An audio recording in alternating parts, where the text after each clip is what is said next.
Assalamualaikum warahmatullahi wabarakatuh. Ayolah ikhwah, azakumullah. Tadi disampaikan bahwa kajian itu di masjid, bukan di rumah. Apakah kajian di rumah itu hukumnya haram? Ini salah paham lagi. Ini pertanyaan sama dengan pertanyaan ahlul bid'ah. Pertanyaannya sama dengan pertanyaan ahlul bid'ah. Ketika kita melarang, Ustadz bagaimana hukumnya baca Al-Quran di kuburan? Nggak ada contoh. Nabi nggak pernah baca Al-Quran di kuburan. Sahabat nggak pernah baca Al-Quran di kuburan.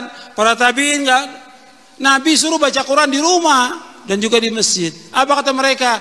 Salafiyin melarang kita baca Al-Quran. Sama dengan ahlul bidah tadi pertanyaan itu, sama dengan ahlul bidah. Ahlul bidah bilang Salafiyin melarang kita. Saya ambil contoh lagi. Ketika kita jelaskan bahwa perayaan Maulid Nabi nggak ada contoh. Ada nggak contohnya? Nggak ada contoh perayaan Maulid Nabi. Di zaman Nabi SAW, sahabat, tabi'in, sampai zaman Imam Syafi'i nggak pernah ada. Kemudian kita katakan nggak ada contoh. Ini perbuatan beda. Apa kata ahlul bidah? Oh, ini ahlus sunnah melarang kita mencintai Rasulullah. Betul nggak seperti itu? Ini orang-orang Wahabi ini melarang kita mencintai Rasulullah. Mencintai Rasulullah hukumnya apa? Wajib. Wajib mencintai Rasulullah. Tapi bukan mengadakan perayaan Maulid. Paham nih? Banyak ahlul bidah seperti itu. Ya. Seperti kita melarang orang untuk tahlilan. Kata mereka apa? Kita nggak boleh baca la ilaha illallah, nggak boleh. Sama kelompok Wahabi kata mereka. Jadi yang kita katakan tahlilan nggak ada contohnya, nggak ada contoh, nggak ada. Dilihat dimanapun nggak ada. Bahkan Imam Syafi'i pun nggak pernah melakukan. Tanya kepada kiainya, mana contohnya tahlilan itu? Apa jawaban kiainya? Memang orang-orang salaf itu melarang kita baca la ilaha illallah. Padahal la ilaha illallah itu harus terus kita ucapkan. Tapi begitulah jawabannya dari ahlul bidah. Sekarang kita ngikut nih. Saya katakan ngaji itu di masjid, bukan di rumah. Apa di rumah diharamkan? Karena antum lihat, maslahat di masjid dengan di rumah, maslahatnya di mana? Kan kita dikasih akal yang waras. Iya, disuruh berpikir. Ini masjid, antum lihat kan yang datang banyak ini masjid. Semua orang bisa datang. Tapi kalau di rumah nggak enak kan orang. Saya nggak diundang, masa saya mau datang? Tadi dianggap saya pengen makan lagi di rumah itu. Iya nggak?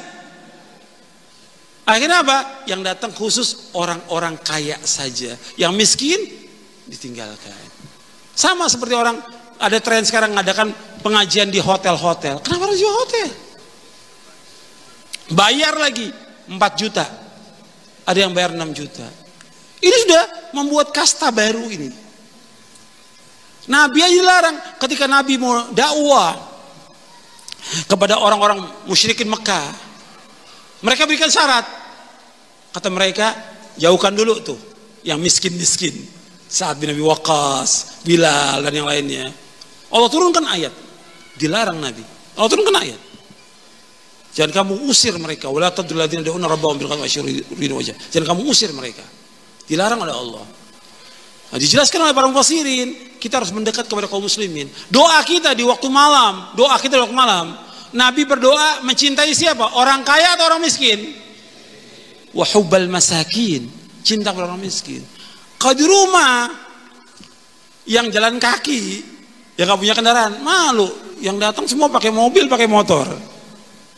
Jadi itu yang perhatikan, maslahat di masjid atau maslahat di rumah? Di masjid. Kalau di rumah, orang rumahnya nanti juga akan apa? Sibuk dia. Yang milik rumahnya sibuk. Kalau dia sibuk, dia nggak memperhatikan kajian. Maka saya sering ingat, panitia pengajian duduk di majelis. Jangan sibuk sendiri, karena dia juga harus dapat manfaat ilmu. Harus duduk catat dia sama.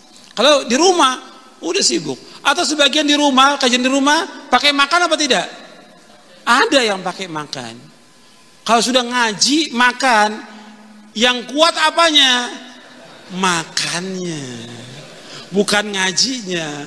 Jadi selama 10 tahun ngaji, yang dapat apanya? Makan. Coba deh, saya ngajak berpikir yang waras gitu. Jadi jangan langsung diambil, kalau gitu Ustadz mengharamkan. Loh, antum kok nggak berpikir? Sama jawaban antum dengan ahlul bid'ah nanti itu. Saya pikir cukup sampai di sini. Wassalamualaikum Nabi Muhammadin SAW wa akhiru da'wana alhamdulillahi rabbil alamin. Assalamualaikum warahmatullahi wabarakatuh. Maksiat merusak akal.